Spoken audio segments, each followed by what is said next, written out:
갈릴리 어디에서 만나자 이렇게 말씀하신 거예요. 갈릴리로 가라고 하신 거예요. 제자들은 예수님을 기다리는 동안 이제 고기를 잡으러 디베랴 호수로 갔습니다. 또 여기에 대해서도 이제 사명을 버리고 이제 고기 잡으러 다시 어부 생활로 돌아갔습니다 이렇게 말하는 사람들이 있는데 전혀 잘못된 거예요. 예수님을 기다리는 동안 그냥 고기를 잡으러 간 거예요. 할 일이 없으니까.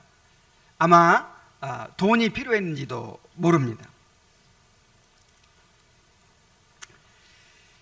그들은 모두 베테랑 어부들이었습니다. 이 디베랴 호수 이제 지역에 따라서 갈릴리 바다라고도 부르기도 하고 또 게네사렛 호수라고 부르기도 하는데, 이 디베랴 호수는 밤에 고기를 잡을 수가 있습니다. 왜냐하면 낮에는 물이 너무 맑고 그 다음에 더우니까 고기가 다 깊은 속으로 들어가 있어요. 근데 밤에만 이렇게 올라옵니다. 그래서 이제 밤에 고기를 잡으러 갔는데, 이 베테랑 어부들이 오랜만에 고기를 잡으러 갔는데 밤새도록 그물을 내려도 고기가 없는 거예요. 그렇게 밤새도록 고생을 하다가 이제 날이 훤해졌습니다. 그때 물가에서 이들을 바라보는 한 사람이 있었습니다. 아직 날이 어슴푸레해서 못 알아봤는지, 아니면 너무 고기 잡는 데만 집중하느라 못 알아봤는지 그분이 예수시라는 것을 제자들은 지금 모르고 있습니다. 예수님이 제자들을 향해 소리를 치셨습니다. 얘들아, 너희에게 고기가 있느냐? 얘들아 하는 말은 이제 우리말로 하면 여보게들, 어이 친구들, 그런 정도의 표현이죠. 제자들이 없습니다 하고 대답하자 그 사람이 이렇게 말합니다. 그물을 배 오른편에 던져보게, 그러면 많이 잡힐 걸세 하는 것입니다. 그래서 마지막으로 헛수고할 셈 치고 그물을 배 오른편에 던졌어요. 그랬더니 웬일입니까? 엄청나게 많은 고기가 잡힌 거예요. 아마 제가 갈릴리에 가서 보니까 고기가 한 요만씩 하더라고요. 근데 이제 그때는 여기 153마리가 이렇게 그물을 들 수 없을 정도라고 했으니까 아마 엄청나게 컸던 것 같아요. 그 엄청난 고기가, 크기도 크고 많은 고기가 잡혀가지고 그물을 들어 올릴 수가 없을 정도가 됐어요. 제자들은 그 순간 주님의 신성을 느꼈습니다. 그리고 그분이 바로 주님이시라는 것을 알게 되었습니다. 그런데 정말 놀라운 것은 바로 이러한 비슷한 경험이, 똑같은 경험이 3년 전에 있었다는 사실입니다. 3년 전에 이 제자들이 예수님께 부름받았을 때 베드로와 안드레, 또 요한과 야고보가 예수님께 사도로 부르심을 받았을 때도 이러한 이적을 체험했어요. 그날도 이 디베랴 호수에 이 베드로와 안드레 또 요한과 야고보가 함께 이제 고기를 잡으러 갔습니다. 그런데 그날도 밤이 맞도록 그물을 던지는데 고기가 한 마리도 안 떠오르는 거예요. 안 잡히는 거예요. 그리고 이제 날이 훤히 밝았습니다. 이제 그물을 정리해가지고 돌아가려고 하는데 그때 예수님께서 다가오셨습니다. 배 좀 빌려달라고 말씀하십니다. 그래서 배를 이제 빌려드렸더니 배 위에 앉아서 이 물가에 모여든 청중들에게 말씀을 전하십니다. 그리고 설교가 다 끝나자 베드로는 뭐 하고 싶었을까요? 빨리 돌아가고 싶었겠죠. 근데 다시 깊은 데로 가서 그물을 내리고 고기를 잡으라 그러시는 거예요. 그때 베드로가 밤이 맞도록 수고하였지만 얻은 것이 없었습니다. 그러나 말씀에 의지하여 그물을 내리겠나이다. 주님이 말씀하시니까 선생님이 말씀하시니까 한번 내가 내려보겠습니다. 그리고는 다시 노를 저어서 깊은 데로 가서 그물을 내렸어요. 그런데 놀라운 일이 일어났어요. 또 그물을 들 수 없을 정도로 엄청난 고기가 잡힌 거예요. 그래서 막 그물이 막 찢어지려고 하니까 다른 배를 막 불렀어요. 그래서 다른 배가 와가지고 2배에 이제 끌어올리는 거예요. 그런데 2배에 가득 차고도 남아가지고 배가 가라앉아 가는 거예요. 그때 이 제자들은 예수님의 신성을 의식했습니다. 주여 나를 떠나소서, 나는 죄인이로소이다. 이때 베드로는 회심했습니다. 그리고 그 길로 이제 어부 생활을 접고 주님을 따르게 됐습니다. 베드로는 수제자라고 불리울 만큼 그렇게 열심히 주님을 따랐어요. 베드로는 주님을 사랑했습니다. 이제 곧 하나님 나라가 이루어지고 예수님께서 왕위에 오르시리라는 생각에 부푼 가슴을 안고 우리 주님과 함께라면 내가 죽는 데까지라도 함께 가겠다고 하는 그런 결심이 있었어요. 그렇게 맹세를 했습니다. 그리고 실제로 베드로가 그게 그냥 공언이 아니라는 걸 어떻게 알 수 있냐면 예수님께서 잡히셨을 때 실제로 칼을 빼들고 싸우려고 했죠. 예수님을 위해서 목숨까지 바칠 그런 각오가 돼 있었던 거예요.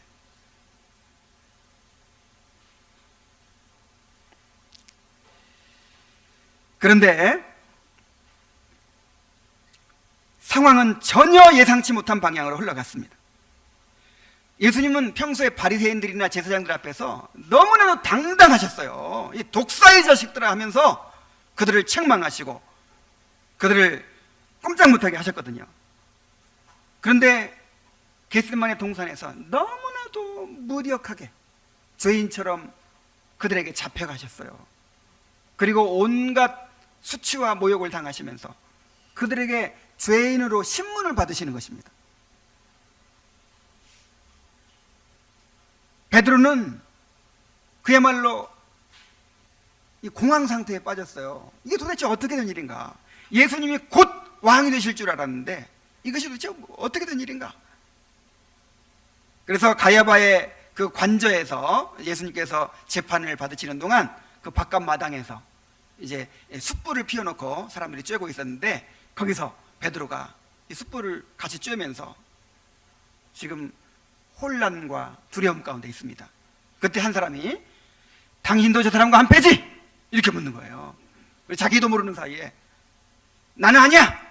나는 저 사람을 알지도 못해! 하고 부인했습니다. 그런데 다른 데로 피하니까 또 묻는 거예요. 그때 맹세하고 부인했어요. 또 다른 데로 가니까 또 묻는 거예요. 그때 예수님을 저주하면서 부인했어요. 베드로는 예수님께서 예언한 말씀이 생각나고 자기가 도대체 저지른 일이 어떤 일이라고 하는 것을 이제 실감하고는 밖으로 뛰쳐나가서 통곡을 했습니다. 그런 가운데 예수님은 빌라도의 법정으로 끌려가서 사형 선고를 받으셨습니다. 로마 군인들에게 넘겨져서 온갖 조롱을 당하시고 채찍에 맞으시고 가시관을 쓰시고 십자가에 못 박혀서 처참하게 처형을 당하셨습니다. 그리고 무덤에 장사되셨습니다. 제자들은 이제 모든 것이 끝났다고 생각했습니다. 자신들 잡혀갈까 봐 두려워서 문을 꼭꼭 걸어 잠그고 숨어 있었습니다. 그런데 3일째 되는 날 부활하신 예수님이 제자들에게 나타나셨습니다. 예수님은 제자들에게 자기를 보여주시고 자신에 관하여 성경에 기록된 예언들을 자세히 설명해 주시고 제자들의 모든 의심과 두려움을 풀어주셨습니다. 그제야 지난 3년 동안 들어왔던 말씀들이 그 말씀들의 퍼즐이 다 맞춰지는 거예요.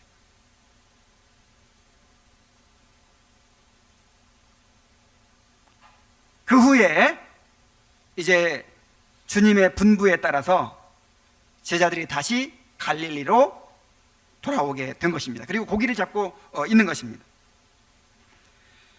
아마도 베드로는 자신이 주님을 3번이나 부인했다는 사실 때문에 마음이 심히 무거웠을 것입니다. 이제 자신은 사도로서 자격이 없다고 느끼고 있었을지 모릅니다.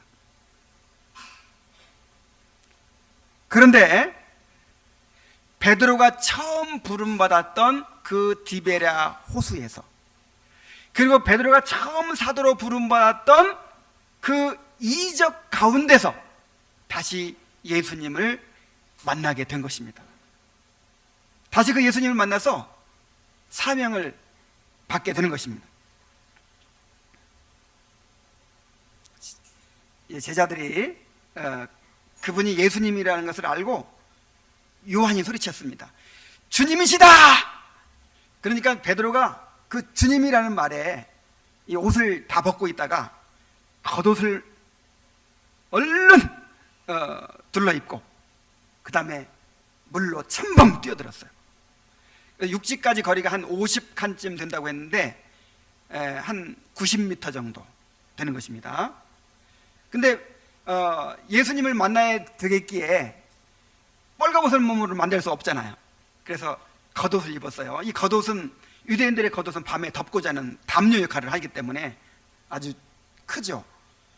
근데 그 겉옷을 입고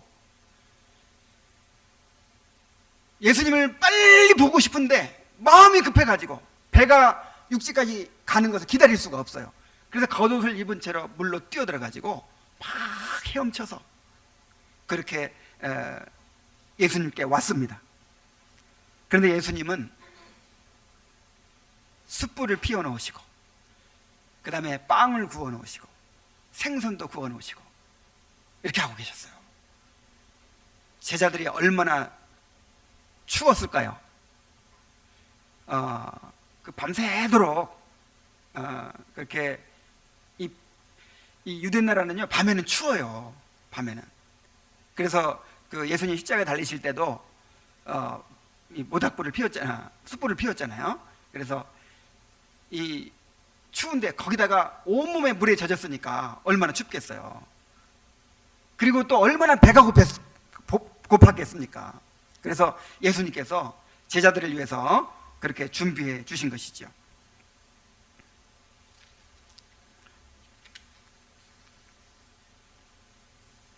주님은 와서 조반을 먹으라 하시고 제자들에게 떡을 떼어서 나눠주시고 그 다음에 생선도 이렇게 나누어 주셨습니다.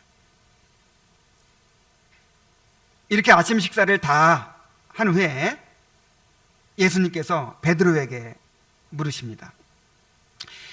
요한의 아들 시몬아, 네가 이 사람들보다 나를 더 사랑하느냐? 시몬은 베드로의 옛 이름이죠. 요한의 아들 시몬아 이런 표현이 베드로의 그 옛 이름이기도 하고, 이렇게 부르는 표현이 아주 친근한 사람을 부를 때 이렇게 부르는 것입니다. 그리고 네가 이 사람들보다 나를 더 사랑하느냐 하는 말은 베드로의 그 맹세를 기억하게 만들죠. 주님, 이 사람들이 다 주님을 버릴지라도 나는 주님을 버리지 않겠습니다. 아마 그 맹세를 생각나게 하신 것 같아요. 그때 베드로가 대답합니다. 그러하나이다. 주님, 그러하나이다. 내가 주님을 사랑하는 줄 주님께서 아시나이다. 주님께서 아신다는 말이 무슨 말이에요? 그렇습니다, 주님. 그리고 내가 정말 사랑하는 것을 주님께서 아시지 않습니까? 우리가 강하게 자기를 증거할 때 당신도 알잖아요, 이렇게 말하죠. 내가 주님을 사랑한다는 걸 주님이 아십니다. 그러면 내 어린 양을 먹이라. 주님께서 남기고 가시는 교회를 이제 베드로에게 맡기시는 것입니다. 베드로를 비롯한 사도들에게 맡기시는 것이죠. 그런데 두 번째로 또 물으십니다. 요한의 아들 시몬아, 네가 나를 사랑하느냐? 주님, 그러하나이다. 내가 주님을 사랑하는 줄 주님께서 아시나이다. 내 양을 치라. 그런데 세 번째 또 같은 질문을 하십니다. 요한의 아들 시몬아, 네가 나를 사랑하느냐? 이 세 번째 거듭해서 물으니까 베드로가 근심이 됐어요. 내가 주님을 사랑한다고 해놓고, 다 주님을 버릴지라도 주님을 버리지 않겠다고 해놓고, 내가 주님을 세 번이나 부인한 그 일 때문에 주님이 나에게 이렇게 하시나 보다, 이런 생각을 했는지도 몰라요. 자신이 없습니다. 자신이 없어졌어요. 그렇지만 내가 주님을 사랑하는 것을 부인할 수가 없어요. 그래서 다시 용기를 내서 고백합니다. 모든 것을 아시오매 내가 주님을 사랑하는 줄을 주님께서 아시나이다. 그러자 주님이 또 말씀하십니다. 그래, 그러면 내 양을 먹이라. 내 양떼를 부탁한다.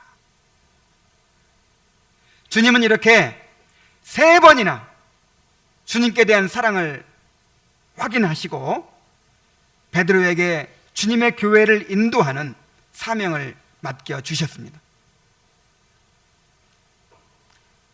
이 내용을 통해서 우리가 많은 것들을 이야기할 수 있지만은, 저는 세 가지를 함께 살펴보려고 합니다. 하나는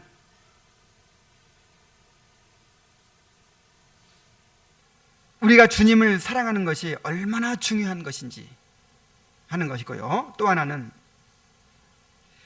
그렇다면 주님을 사랑하고 싶은데 어떻게 주님을 사랑할 수 있는지 하는 것이고요. 그 다음에 주님께서 이렇게 세 번씩이나 베드로에게 사랑하느냐고 물으시고 이렇게 확인하신 것은 베드로를 그만큼 사랑하셨기 때문입니다. 그래서 이 사건을 통해서 주님께서 우리를 얼마나 사랑하시는지를 또 발견할 수 있어요. 저는 오늘 두 가지를 말씀드리고, 또 다음 주에 나머지 한 가지를 말씀드리려고 합니다. 이 말씀을 통해서 우리가 발견할 수 있는 한 가지 사실은, 우리가 주님을 섬기되 사랑으로 섬기기 원하신다는 것을 알 수 있어요.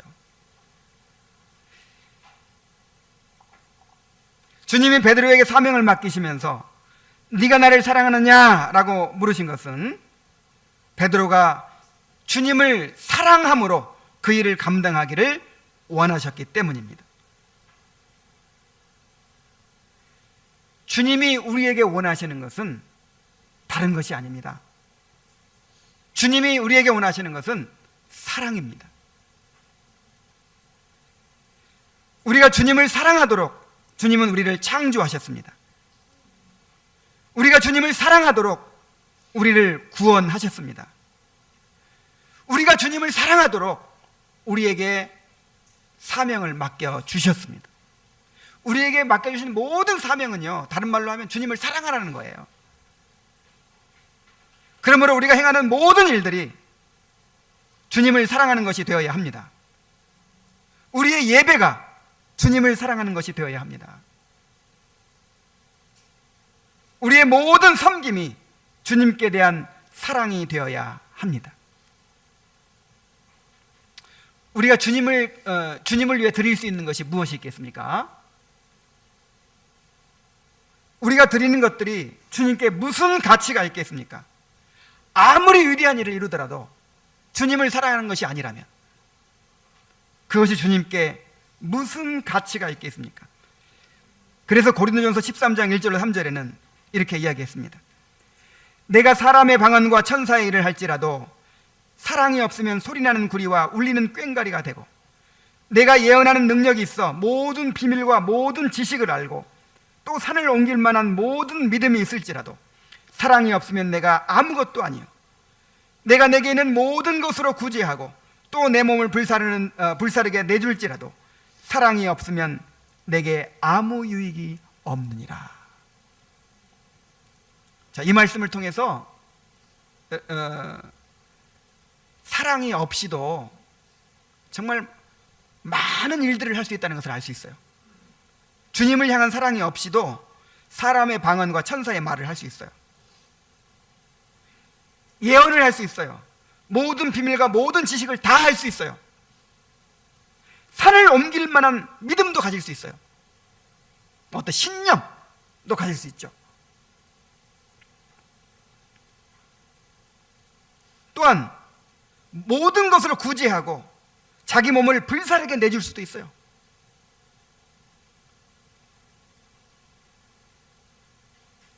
종교심으로, 자기 열심으로 그렇게 할 수 있다 이 말이에요. 얼마든지.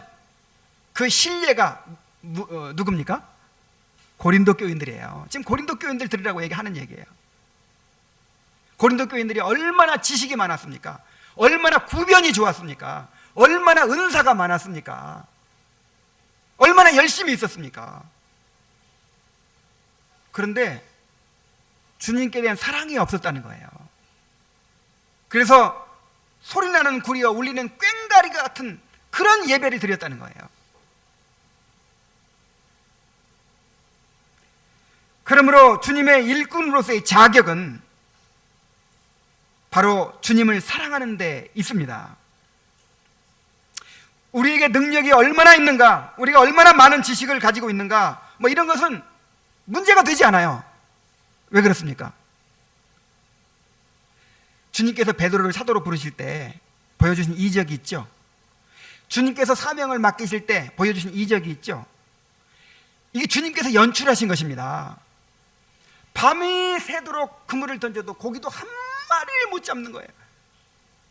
정말 이런 일이 있을 수가 없는데 주님께서 그렇게 만드신 거예요. 그리고 주님의 말씀에 따라서 그물을 내렸더니 배가 가라앉도록, 그물이 찢어지도록 고기를 잡은 거예요. 이것을 보여주신 다음에 네가 사람 낚는 어부가 되리라 이렇게 말씀하시고, 이 이적을 보여주신 다음에 내 양을 먹이라 이렇게 말씀하신 거예요. 이것이 무슨 뜻입니까? 영혼을 인도하는 일은 사람의 능력에 달려있지 않다 하는 것입니다. 오직 주님의 능력으로 이루는 일이다 라고 하는 것입니다. 그래서 주님의 일꾼에게는 그가 가진 지식이나 능력이 문제가 되는 것이 아니라 바로 사랑입니다. 사랑. 주님은 사랑을 원하시기 때문입니다. 그래서 주님의 사랑을 경험한 사람들, 그리고 그 사랑에 감격하여 주님을 사랑하는 사람들을 많이 주님을 섬기는 일꾼이 될 수가 있는 것입니다. 아니, 그런 섬김만을 주님께서 받으시는 것입니다. 오늘 이렇게 많은 성도들이 와서 예배를 드리는데 어떤 사람의 예배를 받으시겠어요? 정말 주님을 사랑함으로 예배를 드리는 사람의 예배를 받으실 줄로 믿습니다. 여러분, 어떤 봉사를 하든지 어떤 섬김을 하든지 사랑하는 마음으로 하세요. 주님께 대한 사랑으로 하세요. 주님께 대한 사랑을 드리기 위해서 하는 것입니다. 또한 이것은 주님이 맡기신 사명은 주님을 사랑하지 않으면 감당할 수 없는 일이기 때문입니다. 그러니까 주님의 방법대로, 주님께서 원하시는 대로 그렇게 섬기려면요, 자기를 부인하고 자기 십자가를 지고 내가 죽는 방법으로 섬기는 것이죠. 맞습니까?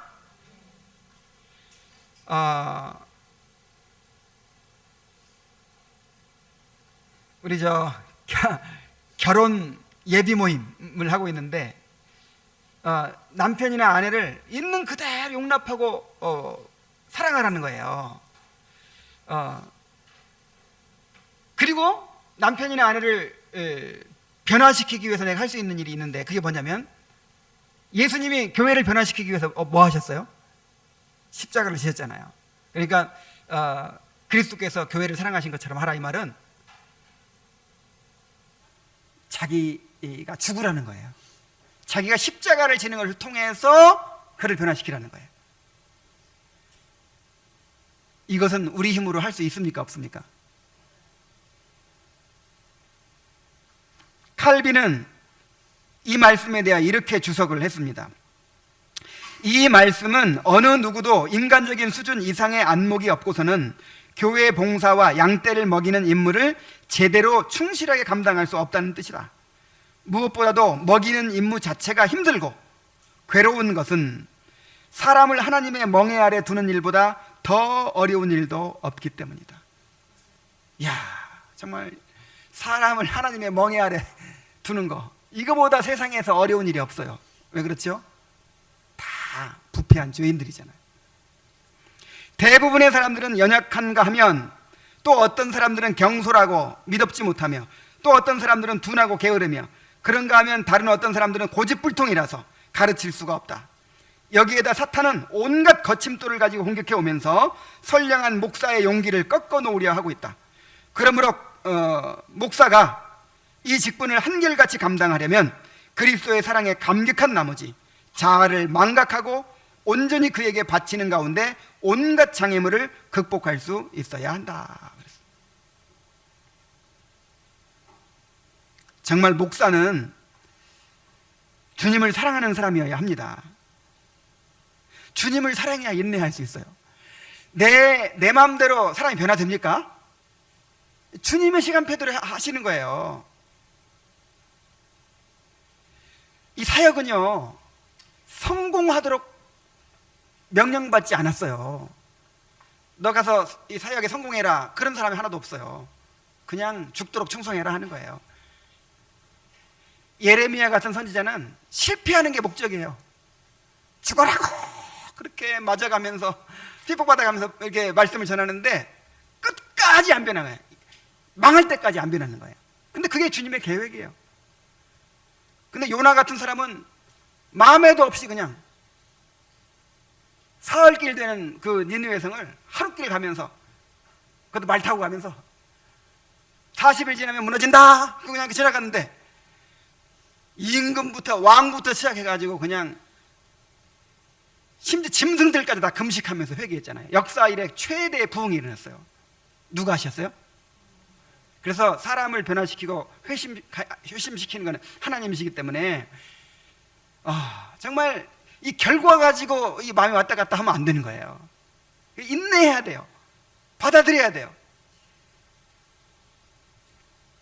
정말 그냥 알곡들만 모아가지고 그냥 행복하게 그렇게 하고 싶은데 끝까지 가라지를 두신다잖아요.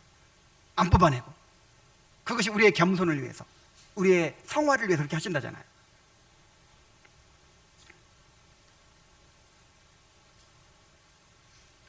주님을 사랑하고 주님 자신을 최고의 상급으로 여기고 즐거워할 때 사람들에게 인정받고자 하고 보상받고자 하는 욕망에서 벗어날 수가 있습니다. 주님을 사랑할 때에만이 모든 어려움을 이겨낼 수 있어요. 자기를 부인하고 십자가를 질 수 있어요. 그래서 저는 정말 많이 부족한 목사지만 저의 그 부족함 때문에 낙심하지 않습니다. 오히려 저는 자신감이 있어요. 뭐에 자신감이 있냐면 이 말씀에 자신감이 있어요. 능력의 힘이 큰 것이 있고 능력의 힘이 큰 것이 하나님께 있고 사람에게 있지 않다는 것을 저는 깨달았습니다. 저는 그냥 순종해서 말씀을 전하기만 하는 것인데 주님께서 그 말씀으로 사람들을 다스리십니다. 깨뜨리시고 낮추시고 변화시키십니다. 회심케 합니다. 주님께서 다스리시는 거예요.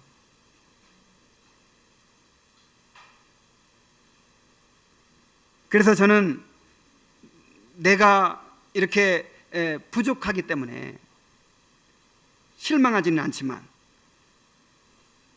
때때로 주님께 대한 사랑이 부족하다는 것이 느껴지는 것 때문에 실망하고 낙심이 됩니다. 그래서 저는 주님을 더욱 사랑하게 해달라고 그렇게 늘 기도해요. 여러분도 저를 위해 그렇게 기도해 주시기 바랍니다. 그런데 이것은 영혼을 인도하는 일뿐 아니라 우리가 주님을 섬기는 모든 일에도 해당되는 것입니다. 목사에게만 아니라 모든 성도들에게 해당되는 거예요. 여러분이 정말 주님의 말씀대로 순종하고자 하면요, 자기를 부인해야 돼요. 십자가를 져야 돼요. 내가 죽어야 돼요. 이것은 주님을 사랑하지 않으면 불가능한 일입니다. 주님을 즐거워하지 않는 사람은 불가능한 일이에요. 오직 주님 한 분만으로 만족할 줄 모르는 사람은 이건 불가능한 일이에요. 사람에게는 자기 보존 본능이 있어요. 내 육체의 생명만을 보존하려고 하는 게 아니라 이 자아를 보존하고 싶어 해요. 내 의의를 세우고 싶어 해요.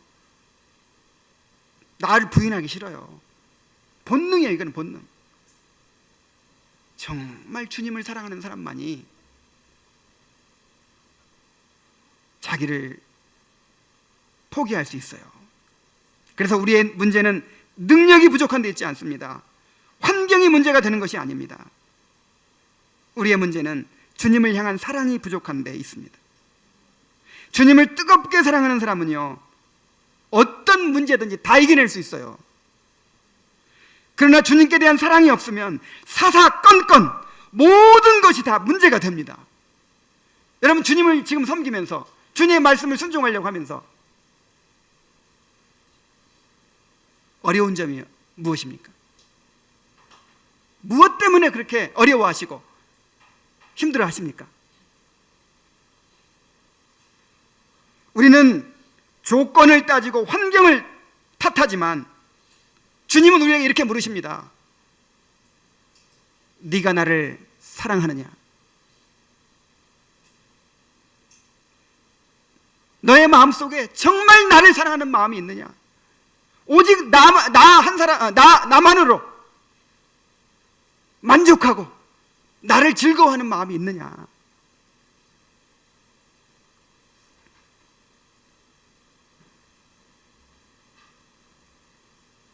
여러분의 마음속에 주님께 대한 사랑을 점검해 보시기 바랍니다. 주님을 더욱 사랑하게 되기를 간절히 사모하고 구하게 되시기를 바랍니다.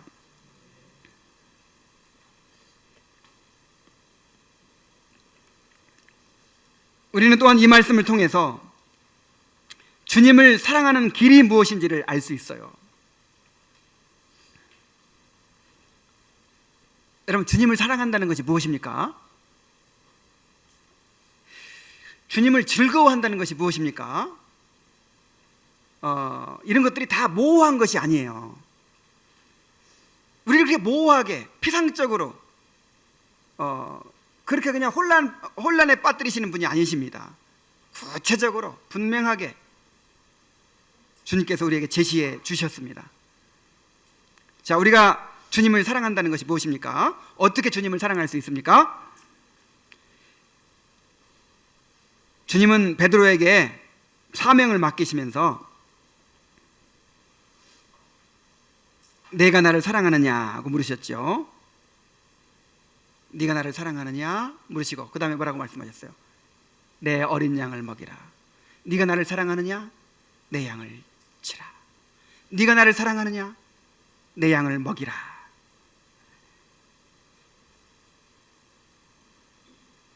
바로 주님을 사랑하는 길은 그의 몸된 교회를 사랑하는 것입니다. 이 양이 뭐예요? 양떼가 뭐예요? 주님의 교회를 말하는 거예요.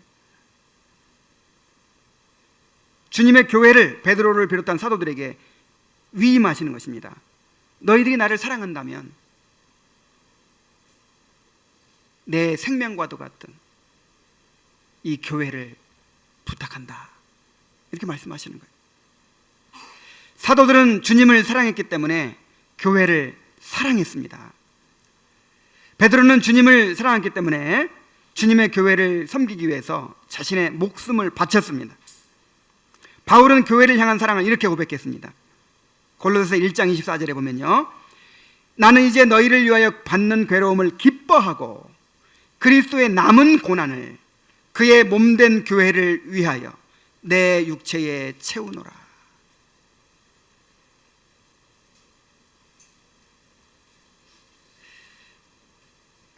여러분, 우리를 왜 부르셨습니까?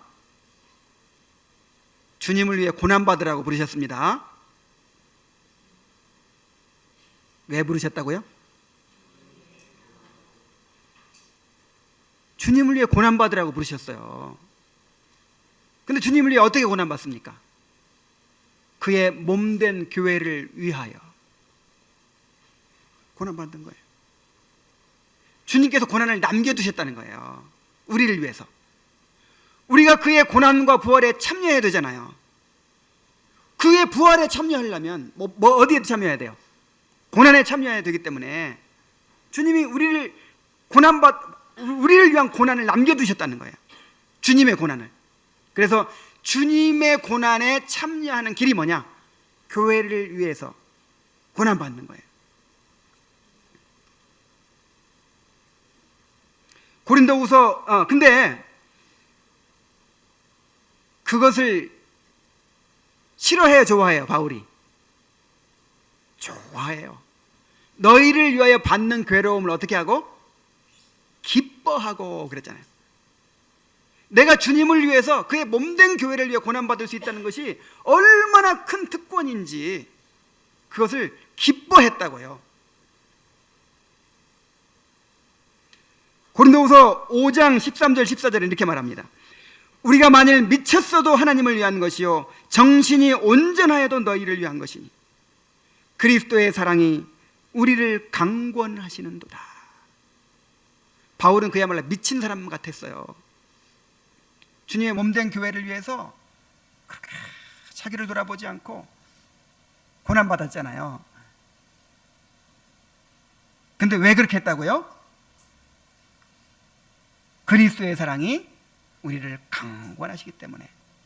이 그리스도의 사랑이 뭐냐면 주님이 나를 얼마나 사랑하시는가를 깨닫고 누리는 사랑을 말하는 것이고, 두 번째는 그 사랑에 감격해서 내가 또 주님을 사랑하는 그런 사랑을 말하는 것입니다.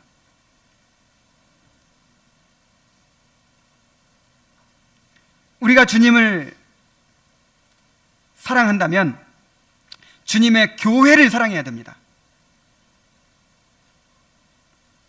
이 교회가 부족하고 연약하지만 주님이 자기 생명처럼 사랑하시는 교회입니다. 이 교회는 그리스도의 몸입니다. 이 교회는 그리스도의 신부입니다. 주님은 이 교회를 자신과 동일시하십니다. 주님은 교회를 박해하는 사울에게 나타나서 이렇게 말씀하셨어요. 사울아, 사울아, 왜 네가 나를 박해하느냐? 주님은 우리가 교회에 대해서 행한 일을 주님 자신에 대해서 행한 일로 여기십니다.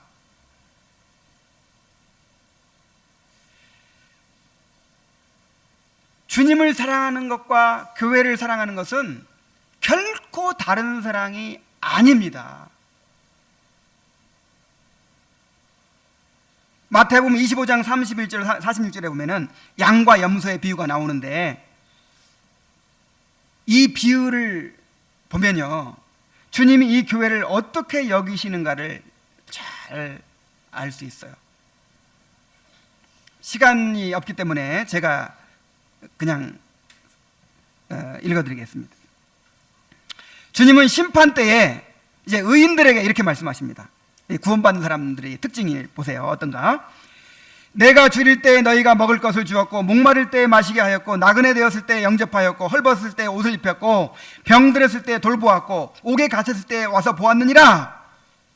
아니, 우리가 언제 주님께 먹을 것을 드렸고, 목마를 때 음료수를 드렸고, 나그네 되었을 때 영접했고, 헐벗을 때 옷을 입혀드렸습니까? 주님이 언제 감옥에 갇혔을 때 우리가 가서 면회했습니까? 그런 적이 한 번도 없는데요. 그러자 예수님께서 말씀하십니다. 내가 진실로 너희에게 이르노니 너희가 여기 내 형제 중에 지극히 작은 자 하나에게 한 것이 곧 내게 한 것이니라.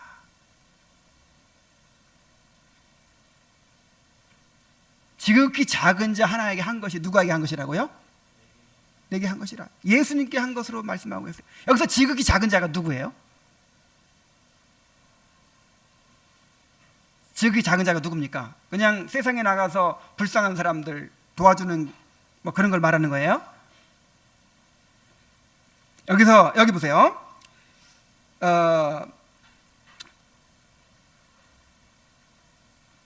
너희가 여기 내 형제 중에 그랬죠. 지금 그리고 이 지극히 작은 자 또 그랬어요. 그러니까 지시 대명사가 있는 거죠. 이 지극히 작은 자. 그리고 여기 있는 내 형제 중에, 여기 있는 내 형제가 누구예요 지금? 사도들이에요. 사도들. 주님의 복음을 전하는 사람들이에요. 더 나아가서 교회를 말하는 거예요.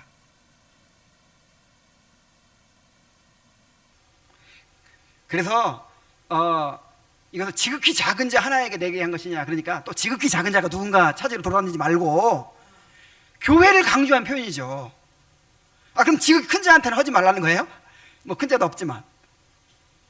그러니까 정말 이 교회에 대해서 행한 것이 교회에 대해서 어떻게 대했느냐가 바로 주님을 대하는 것과 똑같다는 것입니다. 자, 악인들에게도 똑같이 말씀하십니다. 이 지옥 가는 사람의 특징이 이거예요. 내가 줄일 때에 너희가 먹을 것을 주지 아니하였고, 목마를 때에 마시게 하지 아니하였고, 나그네 되었을 때 영접하지 아니하였고, 너 헐벗을 때에 옷 입히지 아니하였고, 병 들었을 때에 옥에 갇혔을 때에 돌보지 아니하였느니라. 그때 악인들이 또 따지죠. 아니, 언제 우리가 그런 일 했습니까? 그렇게 안 했습니까? 의인들은 그렇게 한 것을 잊어버려요.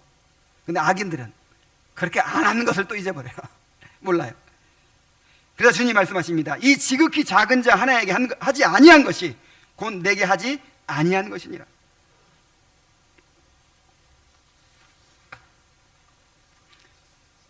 이게 무슨 말입니까? 그러면 우리가 선행을 통해서 천국 간다는 거예요? 이건 원인을 말하는 게 아니라 결과를 말하는 거죠. 그 구원받은 믿음을 가진 사람들의 그 열매가 뭐냐, 이걸 말하는 거예요. 구원받은 사람은 주님을 사랑하게 돼 있어요. 주님을 사랑하는 사람은 당연히 교회를 사랑하게 돼 있다, 이 말이에요. 교회를 어떻게 사랑합니까? 이 교회를 주님의 몸으로 여깁니다. 이 교회에 선포되는 말씀을 주님의 말씀으로 받아들입니다. 이 교회의 질서를 존중합니다. 그리고 이 교회에 속한 지체들을 주님을 사랑하듯이 사랑합니다. 이것이 바로 진정으로 회심한 사람들의 증거라는 거예요. 우리의 신앙은 결국 교회 생활을 통해서 드러납니다. 인정을 안 하십니까? 자, 우리의 신앙은 어디서 드러나요? 뭐 혼자 뭐 다락방에 올라가서 큐티 얼마나 잘하고 뭐 얼마나 밖에 나가서 뭐 선행을 하고 뭐 지식을 얼마나 알고 얼마나 인격이 훌륭하고 뭐 이런 걸로 아는 게 아니라 우리의 신앙이 어디서 드러납니까? 교회를 통해 드러나요. 교회. 이 지체로서 어떻게 살아가느냐, 이것이 경건이에요. 교회의 지체로서 어떻게 살아가느냐, 교회와의 교회 관계를 어떻게 하고 살아가느냐, 이것이 우리가 주님을 얼마나 사랑하느냐를 보여주는 것이고, 이것이 우리의 경건을 보여주는 것입니다. 여러분, 그 사람의 경건을 알려면 그 사람의 교회 생활을 보세요. 교회 생활. 그래서 우리 개혁신앙은 이렇게도 요약합니다.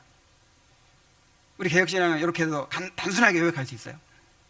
성경적 신앙을 하나님 중심, 말씀 중심, 그리고 교회 중심. 우리 한번 따라해 봅시다. 하나님 중심, 말씀 중심, 교회 중심, 정말 하나님 중심으로 살아가고, 하나님 중심으로 살아가려면 말씀 중심으로 살아가야죠. 그런 사람은 무엇으로 나타나요? 교회 중심의 삶을 통해 나타나는 거예요.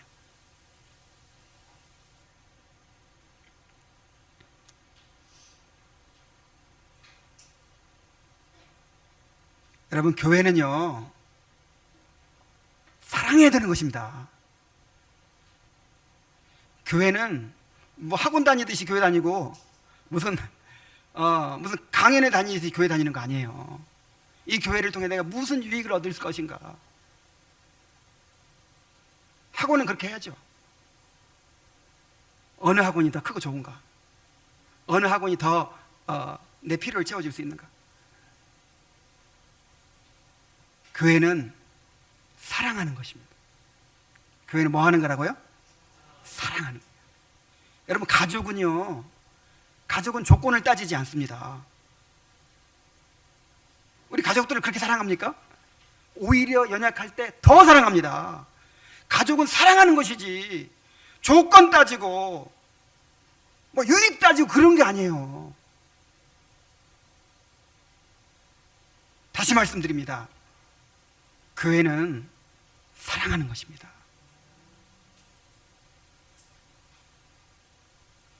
여러분, 주님 사랑하기 원하십니까? 그러면 교회를 사랑하세요. 교회를. 내 어린 양을 먹이라. 내 양을 치라. 내 양을 먹이라. 이렇게 반복해서 말씀하시는 그 말씀의 의미를 잘 깨닫게 되기를 바랍니다. 주님은 우리에게도 네가 나를 사랑하느냐라고 묻고 계십니다. 주님은 우리가 주님을 사랑함으로 주님을 섬기게 되기를 원하시는 것입니다. 특히 주님을 사랑함으로 이 교회를 사랑하기를 원하시는 것입니다. 그런데 우리가 한 가지 더 알아야 될 사실은, 이렇게 우리로 하여금 주님을 사랑하게 하시는 것은 우리를 지극히 사랑하시기 때문이라는 것입니다. 아무나 사랑하게 합니까?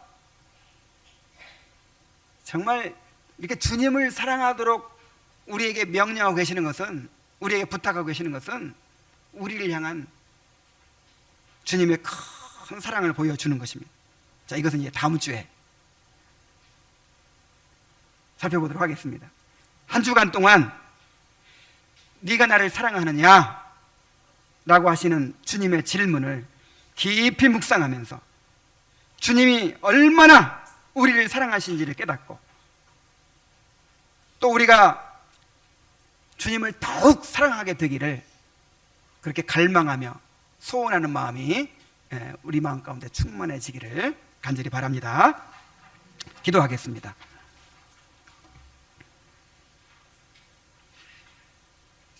우리를 지극히 사랑하시는 주님, 우리를 너무나 사랑하시기 때문에 주님은 우리에게도 주님만을 사랑하라고 요구하십니다. 참으로 우리가 주님을 섬기되 모든 일이 다 주님을 사랑하는 것이 되게 하라고 말씀하십니다. 참으로 주님을 사랑하기 때문에 주님께서 생명처럼 아끼시고 귀하게 여기시는 이 교회를 사랑하라고 말씀하십니다. 이 교회에게 한 것이 곧 내게 한 것이라고 말씀하십니다. 아버지 하나님, 참으로 우리가 겸손하게 이 말씀에 굴복하게 하여 주시옵소서. 우리의 사랑 없음을 깨닫게 하시고 회개하게 하여 주옵소서.